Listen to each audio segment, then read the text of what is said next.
اور پورے علاقے کی سیر کرائی، یہ تیرے فلاں ماموں کا قبیلہ ہے، یہ تیرے فلاں رشتہ دار ہیں، یہ میرے ماموں ہیں، یہ میرے ماں باپ کا گھر ہے۔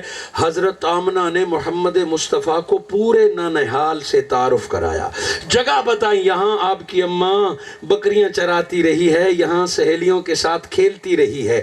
نبی مکرم کو 6 سال کی عمر میں وہاں گھڑ سواری کرائی، تیراکی کرائی۔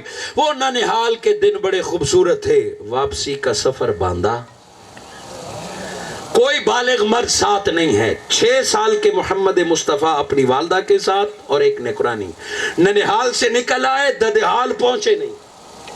درمیان میں 6 سالہ محمد مصطفیٰ کی جھولی میں آپ کی جوان سالہ ماں دنیا سے رخصت ہو جاتی۔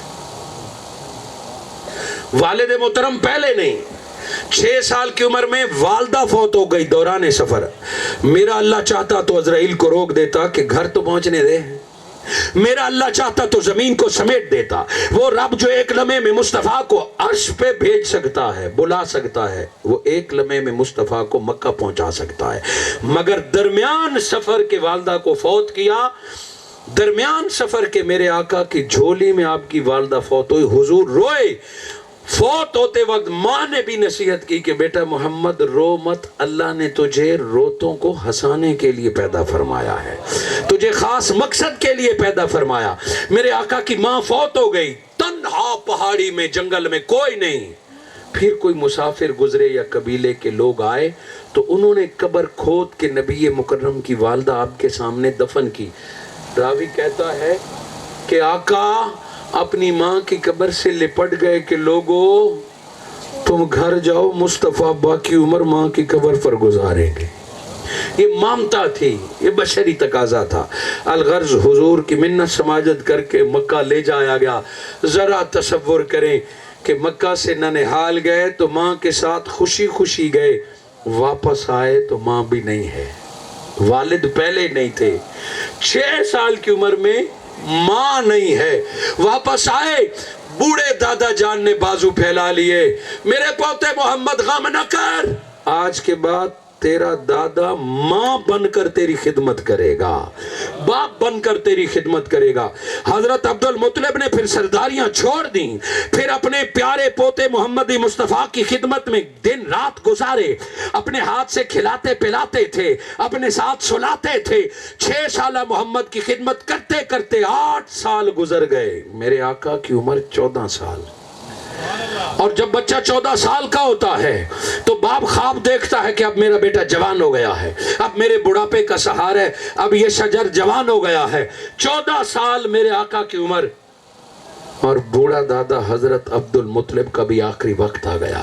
حضرت عبد المطلب دنیا سے رخصت ہونے لگے، کسی بات کی فکر نہیں، یہی ایک فکر ہے کہ میرے بعد مصطفیٰ کی خدمت کون کرے گا، میرے بعد محمد کو ٹھکانہ کون دے گا، یہی ایک پریشانی۔ یہاں رکیے تاکہ بات سمجھ آ جائے آسانی میں۔ واپس حضرت حلیمہ سعدیہ کی طرف آئیے کہ 9 بھی دائیاں تھیں، 9 کے پاس بھی اونٹنیاں تھیں، 9 بھی عربی جانتی تھی، مگر ان کے مقدر میں نہیں تھا لکھا جو حلیمہ کے مقدر میں تھا جو حلیمہ کے لیے۔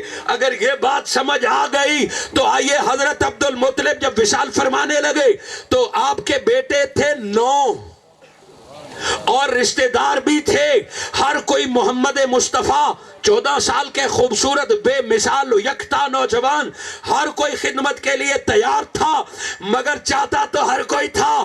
دیکھنا یہ ہے کہ خدا کس کو اپنا محبوب دیتا ہے۔ خواہش تو ساری تھی، مگر حضرت عبد المطلب نے دنیا سے رخصت ہوتے ہوئے محمد مصطفیٰ حوالے کیا تو علی کے بابا ابو طالب کے حوالے کیا ہے۔ ابو طالب مالی طور پر اتنے امیر نہ تھے، جب مالی طور پر کاروباری طور پر اتنے امیر نہ تھے، مگر مقدر جاگ گئے، رب نے اپنی رحمت ابو طالب کو عطا فرما دی ہے۔ ادھر حلیمہ کی کٹیا کے مقدر جاگے، آج ابو طالب کے۔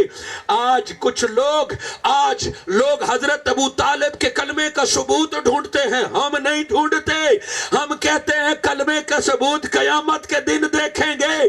آج تو ہم فقط اتنا دیکھتے ہیں کہ رب رب نے اپنا سارا محبوب ابو طالب کو عطا فرما دیا.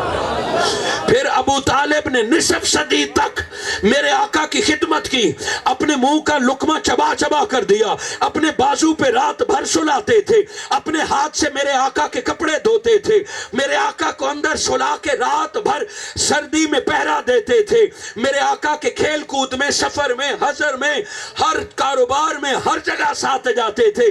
مصطفیٰ کے نیند کے محافظ, مصطفیٰ کے کھانے کے محافظ, سب کچھ. حتیٰ کہ میرے آقا نے نبوت کا اعلان کیا تو کافروں نے تلواریں نکالی, نبی مکرم کو بات کرنے نہیں دی. یہ ابو طالب تھے, اس نے کہا خبردار اگر کوئی میرے بھتیجے کے مقابلے میں آیا, وہ توحید بیان کرے, وہ کلمہ پڑھے, وہ جو کچھ کرے وہ بیان کریں گے, ابو طالب حفاظت کرتا رہے گا. نعرہ تکبیر, نعرہ رسالت, شان سیدنا ابو طالب. حاضرین مکرم, اب آئیے علم یجد کا یتیمان, کیا ہم نے آپ کو یتیم نہیں پایا؟ لوگ کہتے ہیں یتیم رول جاتا ہے, لوگ کہتے ہیں یتیموں کا کوئی سہارا نہیں ہوتا.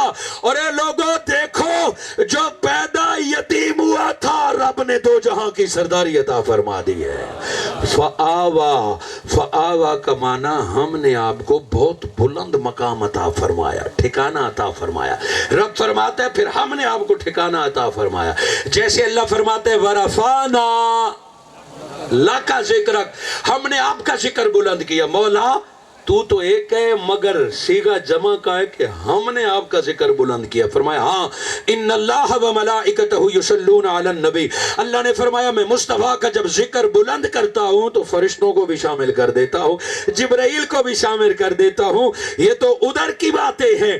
زمین پر جب مصطفیٰ کا ذکر بلند کرتا ہوں, ذکر میں بلند کرتا ہوں, نعت حسان سے پڑھوا دیتا ہوں, خطبہ صدیق سے دلوا دیتا ہوں, خطبہ علی عثمان سے دلا دیتا ہوں. اگر ایک نعت خان نعت پڑھتا ہے, اگر ایک مقرر میرے آقا کا حسن و جمال اور شان بیان کرتا ہے, ایک ادیب اگر قلم سے مصطفیٰ کی تعریف لکھتا ہے, اور ایک جو کچھ بھی آقا کی تعریف کرتے ہیں, رب فرماتے ہیں ورفعنا, دکھنے میں حسان ہے, حقیقت میں رب ذکر مصطفیٰ بلند کر رہا ہے. بالکل اسی طرح اللہ رب العزت نے فرمایا الم یجد کا یتیمن فآوا, مصطفیٰ آپ یتیم آپ کو پایا تو ہم نے آپ کو ٹھکانہ دیا. مولا وہ کیسے؟ کہ ظاہر میں آمنہ تھی, حقیقت میں خدا تھا. ظاہر میں عبد المطلب کا گھر تھا مگر ٹھکانہ رب نے عطا فرمایا. ظاہر میں عبداللہ تھا مگر حفاظت خود خدا کی تھی. کبھی آمنہ کا انتخاب کیا نور محمد کے لیے, کبھی عبداللہ کا انتخاب کیا جسد محمد کے لیے, کبھی حضرت مطلب کا انتخاب کیا. ابو طالب تجھے مبارک ہو, رب نے اپنی حفاظت تیری صورت میں مصطفیٰ کو عطا فرما دیا. ناظرین مکرم, یہ اتنا لمبا موضوع, آپ دور تک نکلے چلے, مگر میں اس کے دوسرے معنی پہ آتا ہوں. علم یجد کا یتیمن, یتیم کا ایک معنی یہ ہے, اور یہی جو بیان کیا ہے کہ جس کا باپ فوت ہو جائے. مگر عربی میں ایک لفظ کے کئی معنی ہوتے ہیں, 70 معنی ہوتے ہیں, کئی معنی ہوتے ہیں ایک لفظ کے. جیسے لفظ صلاۃ کے, کبھی درود, کبھی نماز, کبھی دعا. لفظ رب کے, کبھی پالنے والا, کبھی گارڈین, کبھی باپ, کبھی شوہر. اسی طرح لفظ یتیم کا ایک معنی نہیں ہے کہ جس کا باپ مر جائے. یتیم, یتامہ, در یتیم, یتیم کا دوسرا معنی ہے only and one, یکتا, انوکھا, بے مثال, جس کے ساتھ کا کوئی دوسرا نہ ہو. اللہ نے فرمایا علم یجد کا یتیمن, مصطفیٰ رب نے آپ کو یکتا پایا, انوکھا پایا. جمال میں, کمال میں, سیرت میں, صورت میں تیرے جیسا کوئی اور نہ تھا. علم یجد کا یتیمن, رب نے آپ کو جب 12 ربیع الاول میں دنیا میں بھیجا تو آپ جیسا کوئی دوسرا تھا ہی نہیں. کیا ہم نے آپ کو یکتا نہیں پایا؟ کیا ہم نے آپ کو جدا اور منفرد نہیں پایا؟ جب تیرے جیسا کوئی دوسرا نہ تھا, فاوا پھر سارا بلند مقام بھی تجھے عطا فرما دیا، پھر حبیب اللہ بھی تجھے بنایا، پھر محبوب بھی تجھے بنایا، پھر تاجدار ختم نبوت بھی تجھے عطا فرمایا، پھر شافع محشر بھی تجھے بنایا، پھر میرے مصطفیٰ شفیع المذنبین بھی تجھے بنایا۔ علم یجد کا یتیمن، در یتیم کہتے ہیں گوہر نایاب کو جس موتی کا کوئی دوسرا نہ ہو، وہ ایک ہو، اسے کہتے ہیں گوہر نایاب۔ در یتیم کہ جس جیسا کوئی دوسرا نہ ہو۔ اس بات پر اتفاق ہے کہ روئے زمین پر حضور جیسا کوئی اور نہیں ہے، میرے آقا جیسا کوئی اور نہیں۔ اور میرے استاذ المکرم ڈاکٹر محمد طاہر القادری یتیمی کی حکمتیں جب بیان فرماتے ہیں، مفسرین نے بیان فرمایا کہ یتیمی کی حکمتیں، میرا اللہ چاہتا تو حضرت عبداللہ زندہ رہتے، اپنے بیٹے کو خود جوان کرتے، پالتے پوستے، یہ ممکن تھا، مگر رب نے چاہا میرے مصطفیٰ۔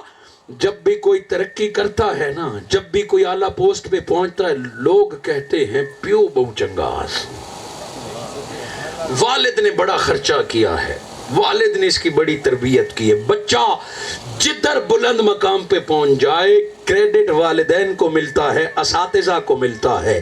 میرے آقا کسی استاد کے پاس نہیں گئے، خود رب نے پڑھایا۔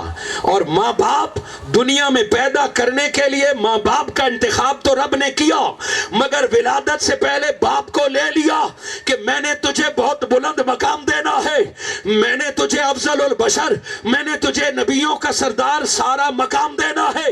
رب کو یہ گوارا نہیں کہ تجھ پر کسی کا احسان یاد کیا جائے۔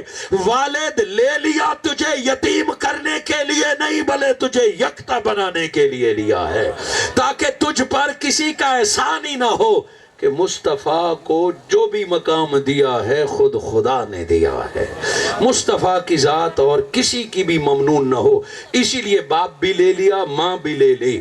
حاضرین مکرم، ایک تو یہ تھا، دوسری عقلی بات ہے۔ عقلی بات یہ ہے کہ نبی صلی اللہ علیہ وآلہ وسلم ایک تھے، نہ آپ کا کوئی بھائی تھا نہ آپ کی کوئی بہن تھی، اور اس کی عقلی بات یہ تھی کہ والد فوت ہو گیا تو بھائی پیدا ہی نہیں ہوا، یعنی اگر والد زندہ ہوتا ہے تو بھائی بہن پیدا ہونا ممکن ہے۔ بھائی بہن پیدا ہو سکتے ہیں ماں باپ زندہ ہوں، باپ فوت ہو گیا اس لیے بھائی بھی پیدا ہونا ممکن نہیں ہے۔ ماں فوت ہو گئی، ماں کی طرف سے بھی اولاد ممکن نہیں ہے۔ وہ حکمت یہ ہے، میرے مصطفیٰ یتیمی کا غم اپنی جگہ پہ، رب یہ نہیں چاہتا کہ کوئی بھائی بھی تیری برابری کا دعویٰ کرے۔ پتہ ہے بھائی کیسے برابری کا دعویٰ کرتے ہیں؟ پہلے چھوٹا بھائی بڑے بھائی کا ادب کرتا ہے، لالا کہتا ہے، بھائی کہتا ہے، مگر چھوٹا جب بڑا ہوتا ہے پر نکلتے ہیں، ایک دن آتا ہے تو کوئی وڈا جنا ہے ہکے پیو دے پتو نا کہتے ہیں نا، یا نن آدھے تھوارے پاسے کہ تو کوئی وڈے پیو دا پتر نہیں، ہکے ڈاڈے دی اولاد وڈا جنا بنا ہوا۔ وراثت برابری، عزت حسب نسب برابری، چھوٹا بڑا۔ اگر میرے آقا کا کوئی بھائی ہوتا تو دنیا بھی کہتی ہکے پیو دی اولاد ان بھرائن۔ اللہ نے فرمایا مصطفیٰ تجھے یکتا اور بے مثال رکھنے کے لیے یتیمی کا غم دے دوں گا، مگر تجھے تنہا مقام عطا فرماؤں گا۔ سو ماں باپ کو پہلے بلا لیا تاکہ کوئی بھائی کہنے والا نہ ہو، کوئی بہن نہ ہو، تاکہ آپ کے کوئی برابری نہ کہے۔ حضور نے تو علی کو بھائی کہا، میرے آقا تو مومنوں کو بھائی کہے، مگر تاریخ گواہ ہے نہ علی نے کبھی بھائی کہا نہ صدیق عمر نے کبھی بھائی کہا۔ جس نے بھی کہا آقا و مولا کہا کہ بھائی بھائی کے برابر ہوتا ہے، امتی نبی سے کم اور درجے میں کم ہوتا ہے۔ اسی لیے یتیمی کی کئی اور اس طرح کے حکمتیں ہیں جو مفسرین کرام نے بیان فرمائے۔ علم یجد کا یتیمان، کیا ہم نے آپ کو یکتا نہیں پایا، بے مثال نہیں پایا؟ فآوا، پھر ساری بلندیاں محبوب تجھے عطا فرما دی ہیں۔ اور آخری معنی دل کو چھو جانے والا علماء کرام کی موجودگی میں، پہلے میں آیت یوں پڑھتا تھا، علم یجد کا یتیمن فآوا، یعنی یتیمن پر میں بریک لگاتا تھا۔ اب یوں پڑھتے ہیں علم یجد کا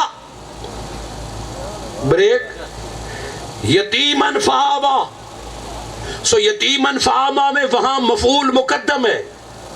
مفعول مقدم کی اگر سمجھ نہیں آتی تو آگے لفظوں پر غور کریں.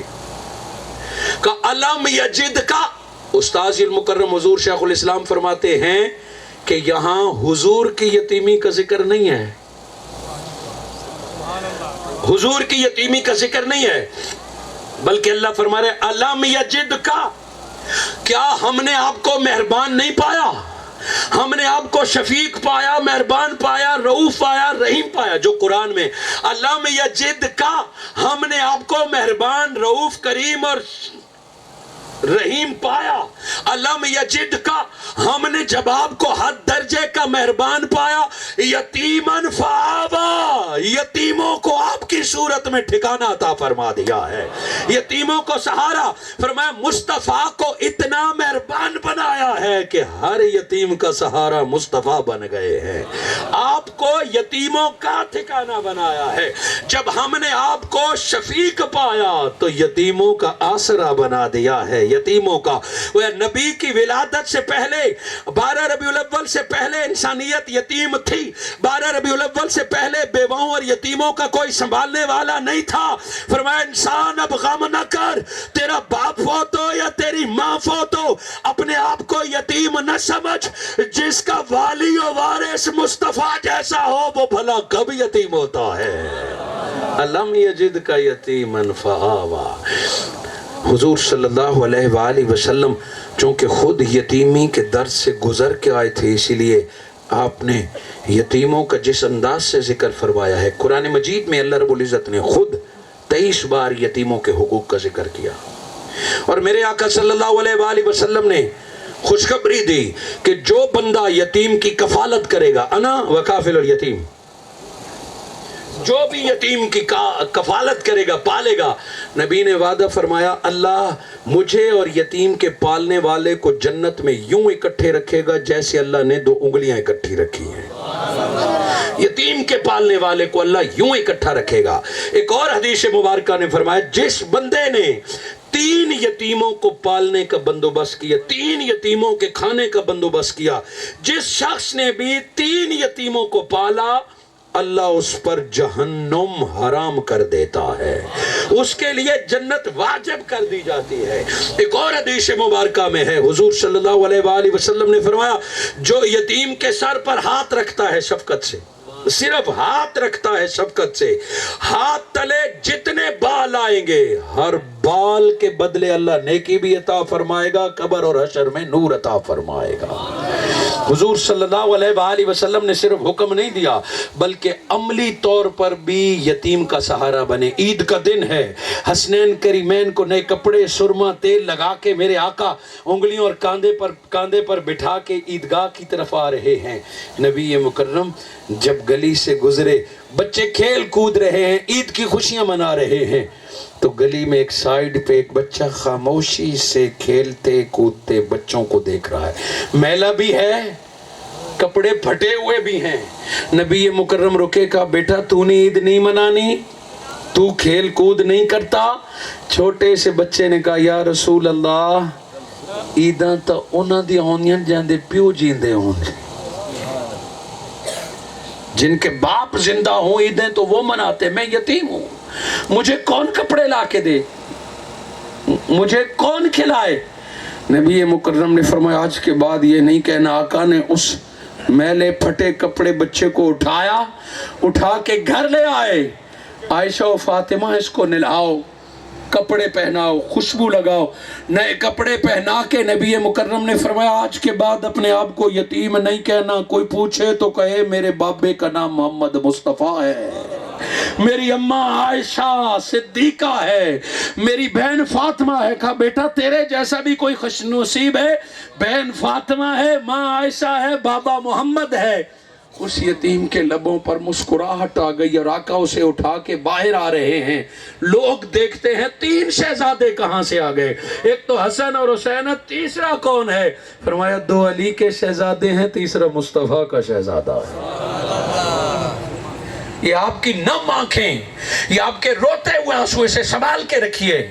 ہم آقا کی ولادت پر خوشی مناتے ہیں، ہمیں آقا کی ولادت پر خوشی ہے، مگر اسلام ہمیں کوئی راستہ بتاتا ہے، نبی کی میلاد کا کوئی مقصد ہے۔ اگر انسانیت کے کام نہ آئے اور جھنڈیاں لگاتے رہیں، اگر ہم انسان سے دشمنی کریں، ماں بہن بیٹی کو گالیاں دیں اور نبی کے نام کے نعرے لگائیں، اپنے پڑوسی کا جینا دو بھر کر دیں اور نعتیں سنائیں، کیا فائدہ تیرے میلاد کا؟ کیا فائدہ تیرے جھنڈیاں لگانے کا؟ میلاد کا مقصد نفرتیں ختم کرنا ہے، گالی گلوچ ختم کرنا ہے۔ آقا دنیا میں آئے ہی ماں بہن بیٹی کو عزت دینے کے لیے ہے، پڑوسی کو حقوق دینے کے لیے ہے، انسان کو مسکرانے کے لیے ہے۔ سو میلاد منانے والے کو چاہیے کہ وہ نعرے تب لگائے پڑوسی کو راضی کر کے آئے، وہ جھنڈیاں تب لگائے ماں بیٹی کا حق ادا کر کے آئے۔ اگر وہ سیرت پر عمل کر کے پھر ایک چراغاں کرو گے، عرش تک تیرے چراغاں کی روشنی جائے گی، مدینہ تک تیرے نعرے کا جواب جائے گا۔ منہاج القرآن یہ درس دیتا ہے کہ یہ جلسے جلوس اپنے آپ کے اصلاح کے لیے ہیں، یہ کسی کو جلانے کے لیے نہیں ہیں، یہ کسی مسلک کو دکھانے کے لیے نہیں ہیں، یہ ایک دوسرے کو طاقت دکھانے کے لیے نہیں ہیں۔ جلوس ایک عزم ہے کہ آقا آج بھی ہم تیری تلاش میں نکلے ہوئے ہیں، آج بھی ہم اللہ کا شکر ادا کریں۔ آئیے، میلاد ہمیں بدلنے کا پیغام دے رہا ہے، آقا کے رنگ میں رنگنے کا پیغام دے رہا ہے، اپنے آپ کو شریعت مطہرہ میں سجنے کا نام دے رہا ہے۔ آقا کی ولادت کی خوشی صرف 1 یا 2 دنوں کے لیے نہیں ہے، آقا کی ولادت کی خوشی صرف 1 مہینے کے لیے نہیں ہے۔ ہر اس شخص کو مبارک جس کی زبان پر سال بھر درود جاری رہتا ہے، ہر وہ شخص روزانہ عید میں ہے جو روزانہ 5 وقت کی نماز پڑھتا ہے، آقا کے لائے ہوئے دین پر عمل کرتا ہے۔ حاضرین مکرم، یہ موضوع ابھی اس کا ایک حصہ رہتا تھا، مگر اسی جگہ پہ روکتا ہوں۔ اپنے آس پاس نگاہ دوڑائیے، اپنے خاندان میں دیکھیے، اگر کوئی یتیم ہے، اپنی زندگی بدلنا چاہتے ہیں، ایک یتیم کو تم سنبھال لو، اللہ پورے تمہارے خاندان کو سنبھال لے گا، اللہ تمہارے خاندان کو سنبھال لے گا۔ نبی مکرم صلی اللہ علیہ وآلہ وسلم نے فرمایا، پتہ ہے زمین پر سب سے بہترین گھر کون سا ہے؟ سب سے بہترین گھر کون سا ہے؟ کوئی کہہ سکتا تھا اللہ کا گھر، کوئی کہہ سکتا تھا خانہ کعبہ۔ میرے آقا نے فرمایا زمین پر سب سے خوبصورت اور بہترین گھر وہ ہے جہاں یتیم مسکراتا ہو، جہاں یتیم کا حق ادا ہو، اور زمین پر سب سے برا گھر وہ ہے جہاں یتیم پر ظلم ہوتا ہو، جہاں یتیم کی حق تلفی ہو۔ اپنے آس پاس نگاہ دوڑائیے، پہلے اپنے خاندان میں دیکھیے، پھر اپنے محلے میں دیکھیے، اپنے شہر میں دیکھیے، کسی ایک یتیم کا سہارا بن جائیے، پوری زندگی مصطفیٰ آپ کا سہارا بن جائیں گے۔ حاضرین مکرم، حضور شیخ الاسلام ڈاکٹر محمد طاہر القادری نے ایک ادارہ بنایا جس کا